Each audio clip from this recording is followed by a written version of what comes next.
Hello, YouTube. It's been about 11 days since I last uploaded. Had a lot of ideas, had a lot of thoughts, had a lot of concepts that I've been working on, and hopefully, even though they're not really necessarily related to today's video, I can still turn them into videos in the future. Yeah, it's been about, like I said, 2 weeks. I'm back. It's right. I got the I got the Jesse from Breaking Bad type, fashion on today. In case you couldn't tell, let me know if you like this shirt. I just recently bought this. It's a little bit different than what I have in my wardrobe, but yeah, trying to expand and trying new things out. Um, Today's video, I wanted to talk about how someone can go about developing confidence as a man or a human being, man or woman, and as someone who has not necessarily been confident all my life or all their life. In high school, I was a completely different person than I am today. I was insecure about a lot of things within myself, and that often made me feel. That often didn't make me the most. That prevented me from being the person that I am. That I could have been to the fullest extent. Back then, I was insecure. Like I said, I was insecure about certain things that were about myself, and that often affected the way that I interacted with people and the general level of confidence and self assuredness that I had within myself. Now 8, 9, almost maybe 10 years later, not 10 years later. I graduated high school when I was 18. Yeah, I mean 10 years now. 10 years later from freshman year of high school, me being 24. I have grown so much as a person, and that's I believe that a big part of that has come from self love and self discovery, and mostly the confidence that's developed from within me. And so, as someone who took on this transition over the last 10 years, I'd love to talk about what drove me to become the person that I am today. Just in case you feel, you might be in a similar time of life or similar type of journey, or wish to start a similar journey within your life. And I like to talk about what worked for me to become the person that I am today. So when it comes to developing confidence, I believe that confidence stems from being proud of who you are as a person. People don't necessarily respect those that don't respect themselves. So it's important to treat yourself how you treat. They say treat others how you want to be treated, but treat yourself how you want others to treat you as well. I think this is a very overlooked and we hear that phrase all the time. Treat others how you want to be treated, but nobody ever tells you to treat yourself how you want others to treat you, and that is an important thing. So you might be asking, how do you become proud of the person you present yourself as? And I think that comes down to working on the things that you value within yourself. A lot of people may tell you the same generic sort of answers, which are like, go to the gym and do this and do that, and and lose weight and become handsome and whatever. But I'm gonna go ahead and take an unpopular opinion, and I'm not saying that those things don't work, but I'm gonna try to get a little bit deeper, or a little bit. I'm gonna get a level deeper into that. So lately, I've been reading this book called "The 7 Habits of Highly Effective People" by Stephen R. Covey. Very interesting book. I'm not finished with it, but I recommend those to start if that sounds like something you might be interested in. And one thing that he talks about within that book is how, as humans, it's within our human nature. It's within our human nature to develop a sense of centeredness from different things. So what I mean by that is that different people have different forms of centeredness which is what they truly value. So let me get into that a little bit in case that's a little bit confusing. So there's many different areas or dynamics that a typical human being can derive their centeredness from. And by centeredness, I mean like what they truly value within themselves, or what gives them security or makes them prideful of the person that they are. So a few examples of these things are family centeredness, where your security is founded on family acceptance and fulfilling your family expectations. So when you feel like you are cherished and you have a great relationship with your family, whether that's the family that you were born in, like your mom or your brother or your dad, whoever, or the family that, if you're a bit older, the family that you've created, your sense of security comes from the relationship that you have with your family. And as we all know, relationships take on ups and downs within their life. So if there is a rough time, someone who's extremely family centered, if they're in a rough time, maybe you get in an argument with your son or daughter, that a very family-centered person, or there's just turmoil within the household, a very family-centered person would not be feeling great about themselves in these times, because because their family centeredness is what drives them to, or what dictates, what heavily influences how they feel about themselves. Another one is money centeredness, where your personal worth is is largely determined by your net worth. So you're vulnerable you're vulnerable to anything that threatens your economic security, but you also take pride in moments and periods of time where you are flush with money, or you're making money that you deem is high, is a lot to you. Then there's also work-centered, which is you tend to define yourself by your occupational role, and your sense of pride also mostly comes from this. So you're proud of the job that you work. You're proud of what you contribute to a company. There's also possession-centered, where your security is based on your reputation or social status, or also the tangible things that you possess. There's friend-centered, where the relationships that you have with your friends largely determine how you feel about yourself, or how you dictate, how you go about your day, or your overall mood. When you feel cherished and when you feel respected and close to your friends, you will feel great about yourself. And then also, when times maybe you get into an argument with a very close friend or something of the sort, that's going to affect how you feel about yourself, or how you the feelings that you have. You might feel more negative about yourself because of the fact that you're not in the greatest of relationships. You're not in the greatest of time periods with the relationships you have with your friends. I had to cut the video off and restart a new segment. As you might have heard, I got a few text messages, and so I had to turn on Do Not Disturb on, so that I stick to the point and I don't get distracted.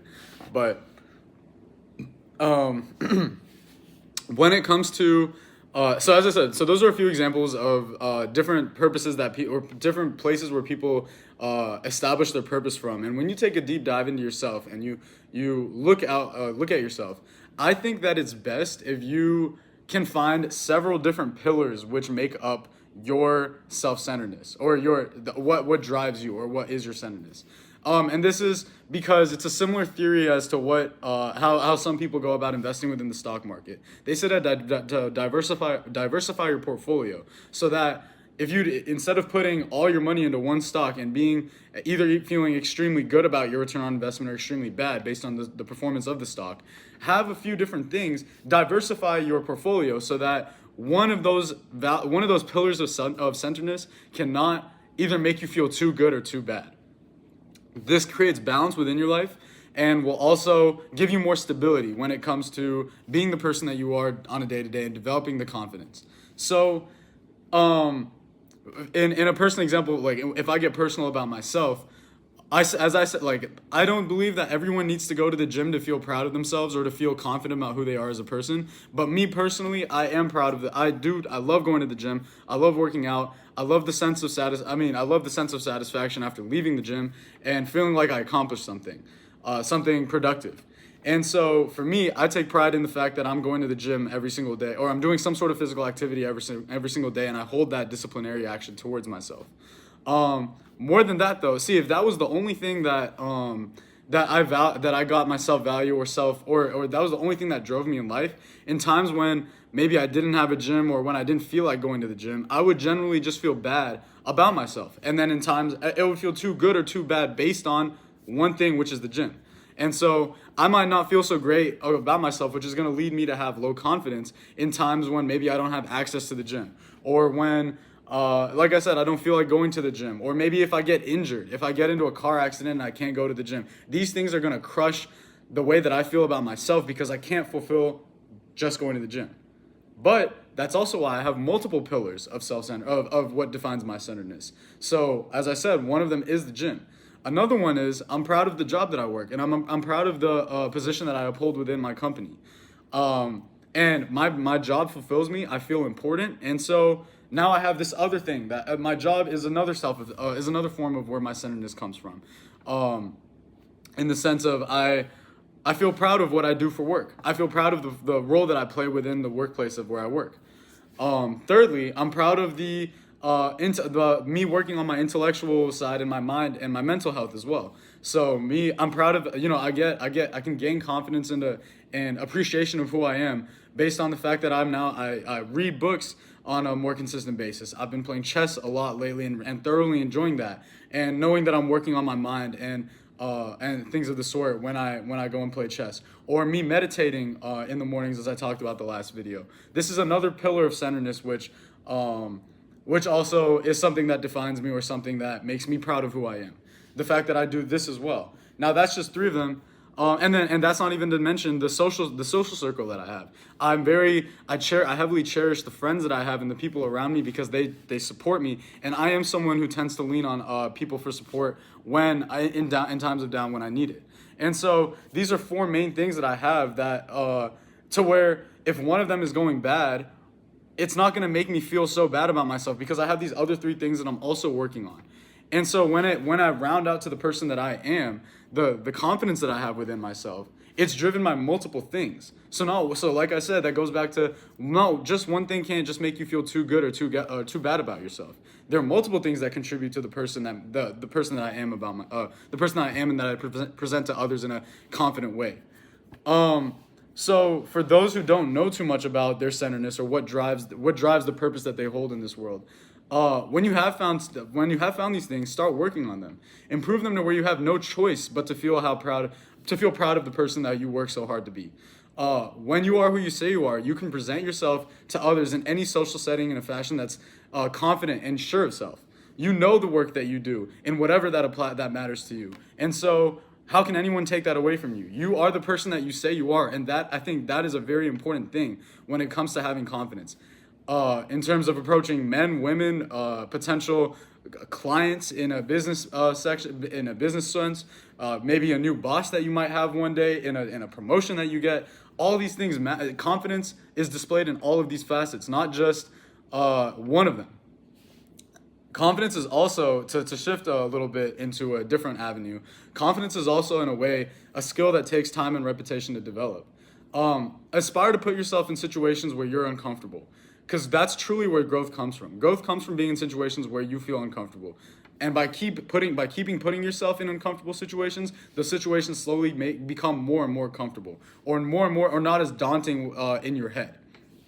So, for example, just earlier today, a few hours ago, I was at the LA Fitness. I woke up. It's a Sunday morning. I woke up at around 8. I went to the gym, and for the first time ever at the LA Fitness that I go to, I saw three middle-aged Latino men boxing in the squash court. I've never seen these men before, and one thing that I had pledged to myself at the beginning of 2025 was to learn how to box in some way or form. I was hoping that I could get a few of my friends to all come with me, and we could sign up for a boxing gym, or at least take some classes together, or do something. I wanted it to be something that we could all do and all work towards, and and make a new hobby. But just as it turned out, it never really happened for me or for my friends, and so I never really signed up for that boxing gym. That kind of just came and went. But I saw these guys today, and I know how much that I've been wanting to start, or wanting to gain some exposure into boxing, and I just wasn't sure how to approach them. I just wasn't sure how, or whether I could do that or not, or whether that was a weird thing to do. And so I spent several minutes watching them box in between my between my sets at the gym and whatnot. And then eventually I finished the set that I was doing on my machine. I took out my earpods and I just walked into the squash court. And I came and I directly asked one of the guys, "Hey, how long have you guys been boxing here for?" Just a conversation starter, something general. He gave me his answer, and then I explained to him. I came to him as a human being with genuine interests and genuine intentions, and I told him, "Hey, I've been meaning to try to learn how to box for a while. Is there any chance that I could learn from you guys?" I came from a genuine place. I stated my intentions up front, and I presented myself as a human being. And the guy was very receptive, way more receptive than I would have even thought, based on the perception I was creating of them before I had said a single word to them when I was just watching these guys box in the gym. He was very appreciative of the fact that I approached them. He gave me his number.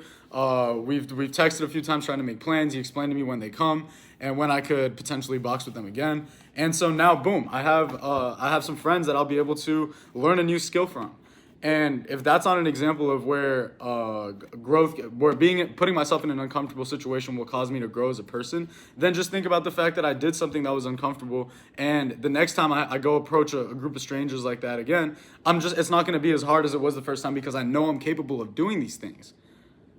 I know I'm the person that I say I am. I know that I'm capable of doing these things. So the next time I do this, I'm only going to be more confident because it's worked before. And that ties into the point of confidence is it's like getting shot. If you play basketball, it's like putting up shots. Why would you be confident about your 3-point shot if you've only shot the 3-pointer 5 times in your life? That versus 20,000. You know that you can shoot the ball. You've done it so many times.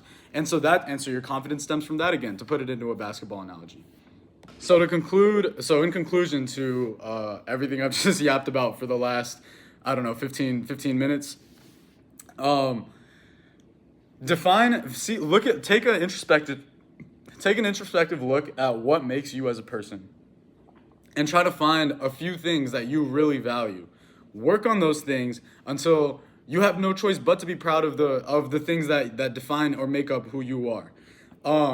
Oftentimes I think that you see people that are too centered into one thing, and that makes them extremely. I know people that are extremely moody because of this. Because if their money isn't right, they aren't feeling sociable, or they aren't feeling like they want to have a conversation, or they're not feeling like they want to listen to someone else talk. They're just so worried about what's going on for themselves personally. So if you have a couple of pillars, if you diversify the things that make up who you are as a person, nothing can get to you that much.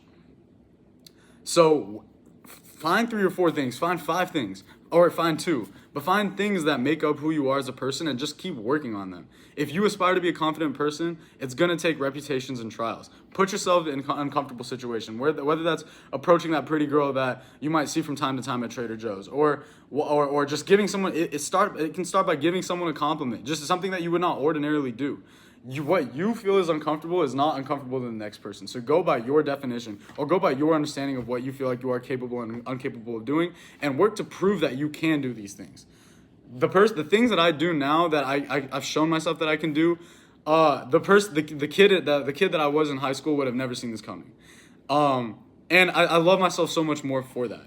And so I hope you can take something away from this. I hope that this video, where, this is the second video where I've talked in front of the screen like this, but I feel like at least this time, running through this recording, that I had more of a driven point that I was making. And I hope that you can take something, like I said, you can take something more from this, or at least get an idea started if confidence is something that you wish to have.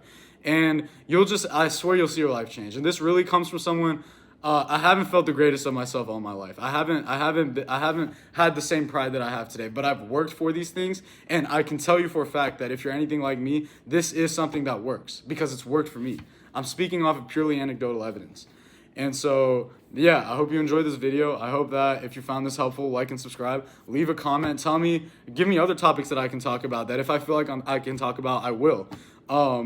And yeah, thank you so much for tuning in. I hope that you stay till the end. I'll see you next week.